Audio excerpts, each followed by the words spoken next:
welcome to Media MD, your fortnightly dose of media that you have somehow missed. I'm Reuben Morehouse. And I'm Elliot Diebold. And we are back this fortnight to talk about Police Story, which I prescribed to everybody last fortnight. So Elliot, do you want to give us a little plot summary? Yeah, I think so. To be honest, I'm not sure I got everything that happened in this movie, so feel free to jump. You did watch it with subtitles, right? You didn't just try and guess what they were saying? No, the first copy I managed to get my hands on was the dubbed version, which I've never watched a dubbed movie before, and now I kind of get why lots of people don't like it. It's not the best way to experience the movie. I'm going to give it... If you're watching a movie like this, where it's kind of like... It's a bit ridiculous anyway, it might even add to the experience. I was going to talk a bit about that. I don't know. Anyway, I'm going to try and review it, trying to ignore the fact that what I watched was a dub, because so I'm trying to ignore that part because it's not... I've decided now it's not my preferred way of watching movies. Sure. But anyway, feel free to jump in and correct me if any of this sounds wrong, because I don't think I fully understood everything that happened in this film. All right, let's do it. So, the film starts, and there's, a crime boss guy, and he's in some little village in the middle of nowhere for some reason, and the police are doing, a big sting operation, and Jackie Chan plays Jackie Chan, who is one of the cops involved in this. You can't have a character name that's different to an actor name. It just doesn't... How are the audience is going to know it, Elliot? It doesn't make sense. It would have been very confusing. Anyway, yeah. Yeah, so the Jackie Chan is the character, not the actor, is one of the cops in this sting operation. It all kind of goes to shit because the cops aren't very good at being undercover. And so this big sort of fight erupts in the village. And I knew that this was going to be a good movie when the bad guys are in 3 cars and they can't go up or down the road alongside the town, so they just drive through the town. And then Jackie Chan hijacks a car and also drives through the town. And this movie's now over 30 years old, and this was still a fantastically done bit of not even special effect, practical effects. The cars just tearing through this town. That must have been a super expensive scene to do. Yeah. It was definitely worth it. When they get down to the road at the bottom of this village on a hill, the cars are all beaten up and shit, and really damaged. And I think that's... Well, maybe we'll get to this a bit later, but I think that's kind of a good symbolism for one thing I like about this movie is this movie feels kind of real as things are happening. Shit goes bad and things get damaged, like this car coming down this hill, or Jackie Chan in a fight or whatever. It's just it's just fun watching people beat each other up and having it feel kind of real, Yeah. No, we'll definitely. I think we'll have more to say on that. Okay, so after this car thing, then there's a bus scene, which was pretty great. Jackie Chan hanging off the side of the bus with the umbrella was pretty cool. Yeah. And then he captures the bad guy, and then the police decide that apparently they don't actually have enough evidence to prosecute him, which is I don't know why they did this whole sting operation then. That was... Well, they have this law room, courtroom scene where the lawyer makes this very... I mean, I wouldn't agree with this argument, but it seems to get this guy off of the crime, which is basically at one point the bus was out of your field of view, and so therefore this guy might not necessarily be the crime boss. He's just an innocent businessman, basically. Yeah, and that whole thing makes no sense because this sting operation was specifically targeting this guy from the start. So, but let's just pretend that they needed someone to turn evidence on this crime boss. Yeah. Well, so what they decide sort of just before the court scene is that they don't have enough evidence, and so they do this pretty clever play where the mob boss's assistant secretary woman, it's never fully made clear. Kind of secretary, kind of maybe lover, it's not quite clear where on that line she falls. So what they do is they set her up, and they put her up as a prosecution witness, and basically are kind of planning on framing her or make it look like she's going to turn on him so that he'll try and assassinate her so that she will turn on him. And so Jackie Chan is assigned to basically be her like bodyguard. Yeah.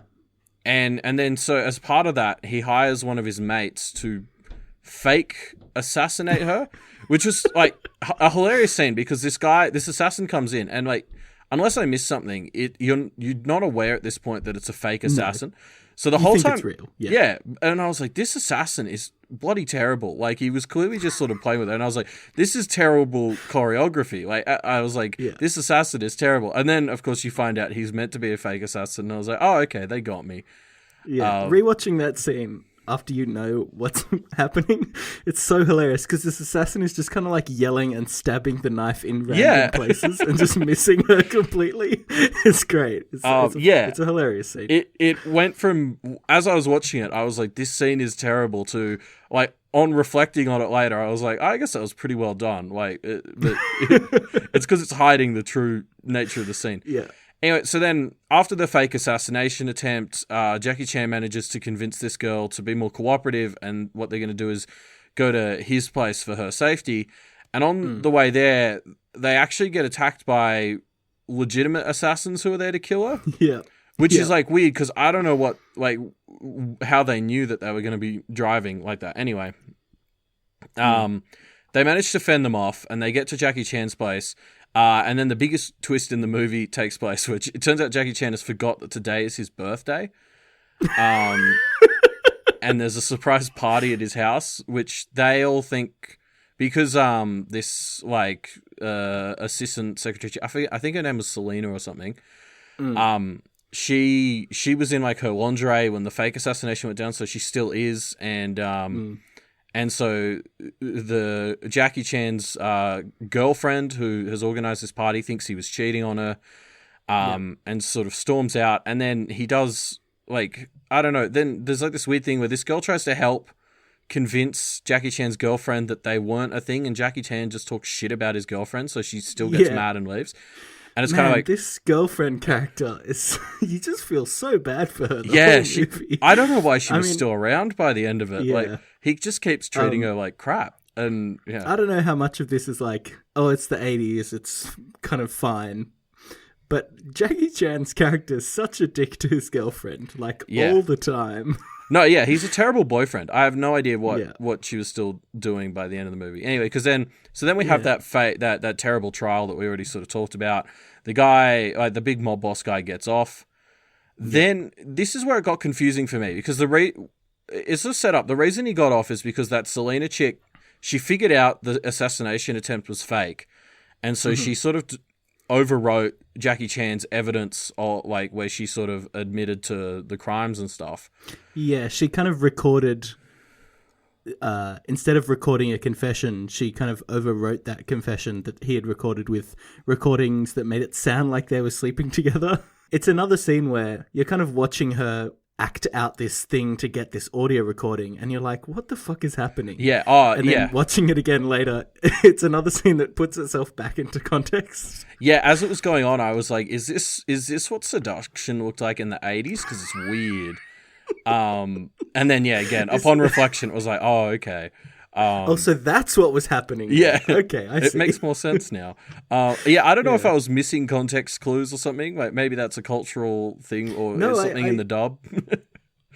I just think this movie is interesting in that it like, and maybe the dub didn't help kind of make it seem legit, but it's this interesting thing of this movie has a couple of scenes that while you're watching it, you're like, wait, this is weird. And then you get to a bit later in the movie and it kind of contextualizes this earlier scene for you. Yeah. Which makes it a weird experience on first watch, but makes it hilarious every other watch. Anyway, but so what gets confusing for me is, so Selena kind of saves this guy, the mob boss guy, and then she kind of ends up in his protective custody because she doesn't want to get like caught up by the police again. But then he kind of legit captures her, and it's like, I don't know. I didn't understand when she went from being on his side to not being on his side to maybe being on his... It's very confusing. I didn't understand what was going on with her. Yeah. As I can remember, I watched this, like a few weeks ago. So I don't remember 100%, but it's because she is like the only person who can possibly be turned to make him, found guilty.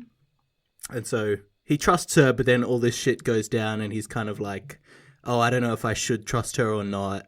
And so eventually he decides to betray her and have and bait Jackie Chan, who is still desperately trying to get him convicted, and take out like two birds with one stone that way. Yeah. So then there's this whole thing with the character I didn't realize had been in it till now, being a dirty cop and then getting killed.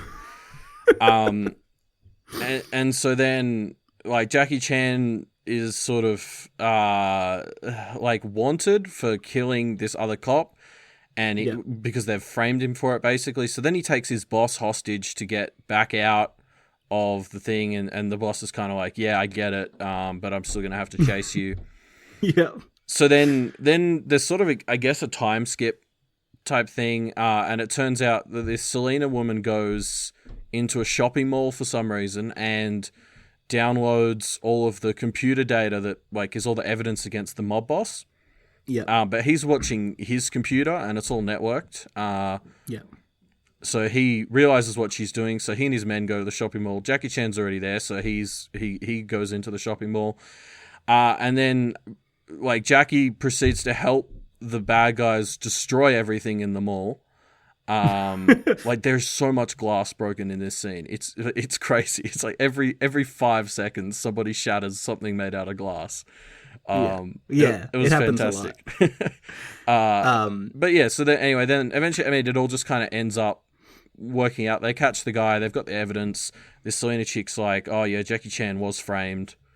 And then Jackie still kind of hulks out a bit and beats the shit out of the bad guys. There's this scene where they've kind of grabbed the guy and they're going to arrest him, the crime boss. And Jackie Chan is like still very furious and kind of battle raged at this point because he's just spent 15 minutes fighting dudes, right? Yeah. And so they kind of hold him back from beating the shit out of this guy who they've now got in custody. But then I can't remember, did he say something or he does something and Jackie Chan just kind of flips out and punches him 30 times in the stomach. The lawyer guy shows up because apparently he was also at the shopping mall. Hong Kong only has one shopping mall for people who aren't familiar with the very small city of Hong Kong. It's a shopping mall / law office. Anyway, and so then, the lawyer kind of goes on with all of his bullcrap that was similar to what he did at the trial that worked. I'm going to sue you all for police brutality, blah, blah, blah. And so Jackie just and Jackie Chan flips right. out. Yeah. Yeah. Yeah, I mean, yeah. Anyway, so that's pretty much it. I mean, I think... that's just it. It's like 12 minutes of kind of insane plot, I guess. Yeah, well, I mean, what was sort of interesting is...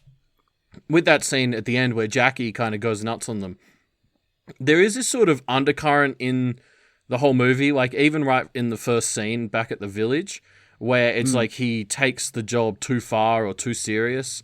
Like that seemed to be a character trait that I guess the movie never just went into enough for it to really feel like it was actually a thing. Like it felt like it was kind of a thing, but I feel like the movie didn't do it enough justice to make it a real thing, but put it in there enough that I noticed it.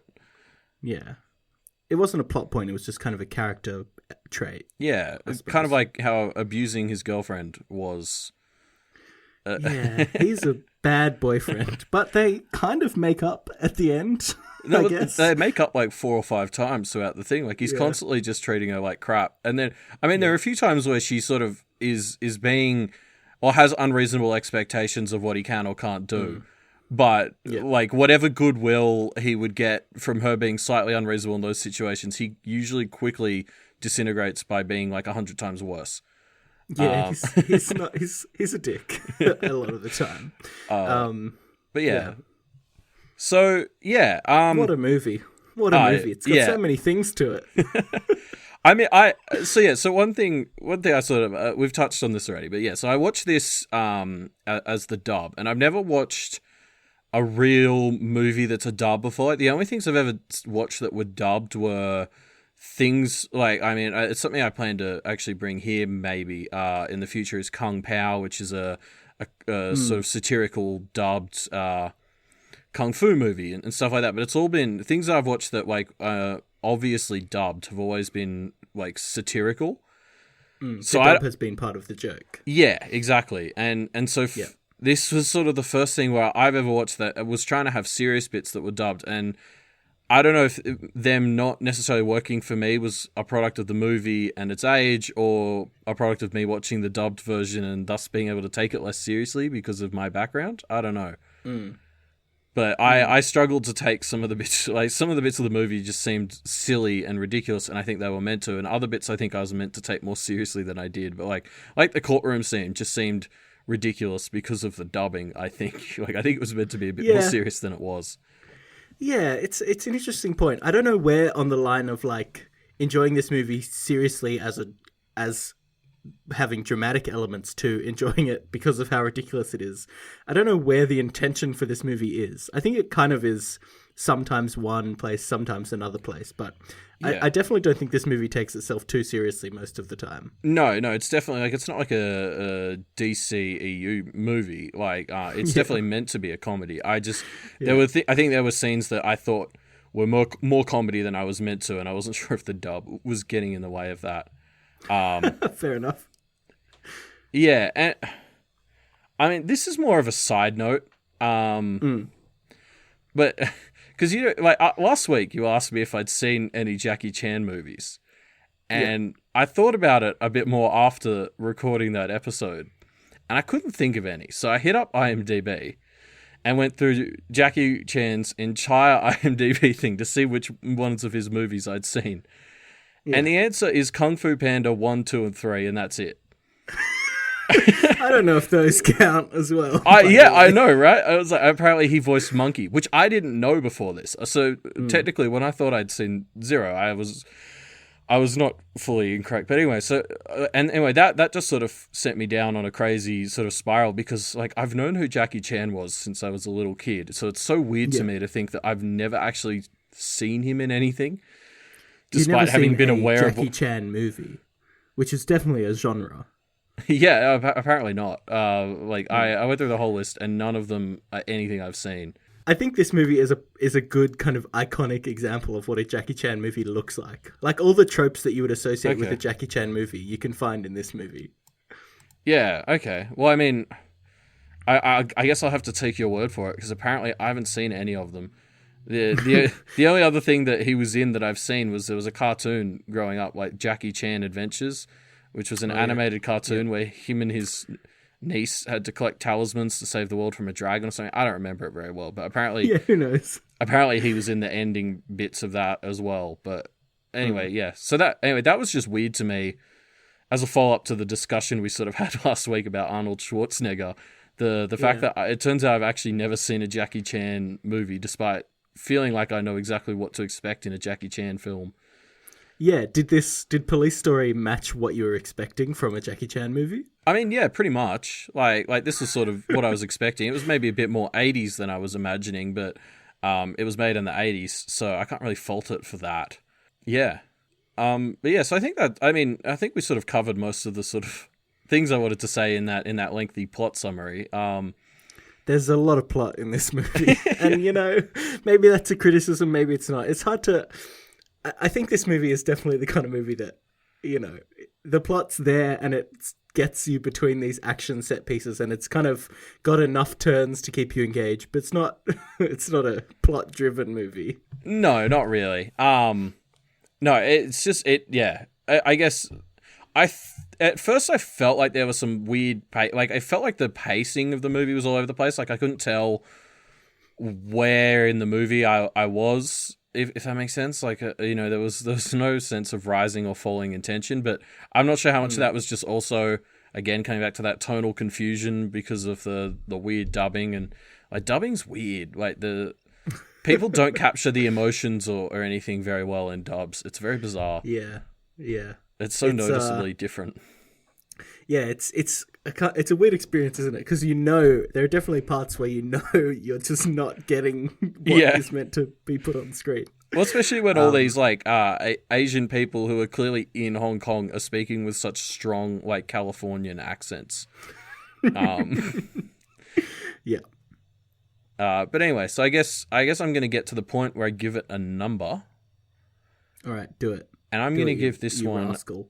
I'm going to give this one a 7.5 out of 10 because I had a lot of fun watching it, but I don't know if all that fun I had watching it was the fun I was meant to be having. Well, the thing I like about this movie is it's a movie that can appeal to a lot of people. It's very just kind of earnestly sets out to do a thing and does it pretty well. So I'd recommend, showing this movie to somebody and watching it again and enjoying some of the parts even more now that you kind of know what's going on in them. But yeah, cool. 7.5 out of 10. Pretty good. So that's this fortnight. Elliot, what's happening next fortnight? Yeah, so now it's my turn to bring something for everyone. And so I'm bringing the TV show Rake. That's spelt just like the garden tool. A garden rake. So I was actually... I, as an Australian, have heard of Rake. I was going to say, this is an Australian show, but I want everyone out there not to hold that against it. Because as far as I'm aware, this is the good Australian TV show. Most other Australian TV, or scripted Australian TV, I should say, is absolute garbage. But this is a lot of what Australia is known for is, one, we've kind of become known for reality TV. Yeah. Two, soap operas in recent years, not necessarily recent years, but before recent years. And I was reading a Reddit thread that was like, what are actually good Australian TV shows? And people basically couldn't come up with any. Rake was one of the only ones that people could actually come up with. Yeah, and because this is great, and I've shown this to friends in America and stuff, and they've loved it. And in fact, they tried to do like an American version, like they do with all the British shows. I think it got cancelled after a single episode. And then, of course, this was back before Netflix was in Australia. So they did one over in the States, cancelled it immediately, and then Netflix, when it was still only in the US, came to ABC Australia and got the rights to the Australian Rake and put it on Netflix in the US. Because they basically they heard about the whole thing and thought the ABC one was so much better, they went and specifically got it because it's made by the ABC here in Australia. So that was an interesting fun fact. But yeah, so Rake... so what is it? Rake is basically... It's mostly a comedy. There's elements of drama and classic... Like, the characters are good and all that, but I think primarily it's what it's best at is comedy. And it's about a character called Cleaver Green, who's a barrister in Sydney. And he basically takes on criminal defense cases that will... win him infamy or fame or, just generally something. There has to be something interesting or crazy about the case, basically. He doesn't just do it for... Wait, so is he a defender, a prosecutor? Yeah, he's in defense. So cool. He defends... Yeah, there's also, there's moral stuff that comes into it. He has a very... difficult to interpret, but quite strict moral code.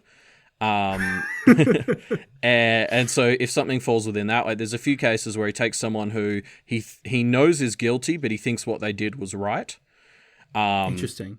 And then there's also just ones that he takes because he thinks that he'll get lots of publicity around it. But yeah, and so that's basically the premise. And so in fact, the reason the show's called Rake is because a rake is a type of person. It's like a phrase for a kind of person that was really big in Victorian England. And I'm just going to sort of paraphrase the Wikipedia definition of what a rake is. It's basically someone who does a lot of immoral conduct, particularly womanizing. So often a rake was also prodigal, and they were wasting their gifts or fortune on gambling and drinking and womanizing. Right. Yeah. And that basically summarizes Cleaver, the main character, to a T. You can't really fault a show that's named after a character trope for having the main character be that trope. All right. But that's basically the premise of the show is Cleaver is this gifted lawyer who kind of gets in his own way because of his terrible, like he's addicted to cocaine and stuff. And so that's sort of his character flaw, is he's a bit of a hedonist. He's addicted to cocaine. And I mean, it's a lot of fun. Like, the characters are all pretty good. What really drives it, though, is the comedy. And I mean, to kind of just as evidence that this show is pretty good, obviously it sort of follows a case of the week format. And so you obviously get guest stars to be the victim or the perpetrator or whatever. And so some of the people who show up at various points are Hugo Weaving, Sam Neill, Kate Blanchett, a few other faces you'll probably recognise. All the big Australian names. Yeah, basically. There'll be a couple of faces you'll recognise probably, and any other Australians will recognise as like from Australian TV as we were growing up, but like to foreigners, their names are probably meaningless. Yep, sure. But yeah, so that's it. So Rake, it's a funny show and it's pretty good, and everyone should watch it. Well, maybe not good. This might actually hinder it depending on how Rake goes. But I've just been continuing watching The Good Wife. I've basically almost finished the series, which obviously is another case of the week, lawyer story, but obviously American instead of Australian. So it's going to be interesting, kind of contrasting these two. The Good Wife, which was, I think, the best recommendation from last year, to Rake, and seeing kind of because I think tonally they're very different. Yes, I can imagine they would be, but I think it'll be interesting to see what an Australian take on a kind of legal procedural looks like. Yeah, and I mean, definitely the case of the week format actually starts to fall apart by about season 3. Which happens with Good Wife as well, I suppose. Yeah, and so season 5 is currently airing on TV here, which is why I thought to bring it here now. Yep. And season 5 is completely ditched. In fact, Cleaver's not even a lawyer anymore, but that's a whole thing. Spoilers. But now he's turned so it's into very a much, literal it's something that they only really stick strongly to for the first season and a half, and then it really kind of breaks up, which I think is for the better. But there's only eight or so episodes a season, so it's not that long that you sort of have to push through if you really don't like it. Yeah. All right, cool. Well, I guess we'll leave it there, and we'll go see. I will go watch it and see what I think about it, I suppose. Yep. So if you're also going to be watching Rake, you can leave us your comments either by following us on Twitter and Facebook and kind of messaging us on there, or by checking out the Reddit discussion thread, which I'll link in the show notes down below. Leave your comments in there, and we might feature them on next fortnight's episode when we talk about Rake. You could also leave us a review on iTunes if you want to kind of help grow the show. Our website, mediamdpodcast.com, has links to do all of those things I just mentioned. Discussion threads, ways to contact us, as well as all of the previous clues for the Media MD ARG. You can help us figure out just who is Dr. MD and why is his girlfriend so justifiably angry. Elliot, why don't you tell the listeners this fortnight's clue? Fingerprint. And we will see you next fortnight.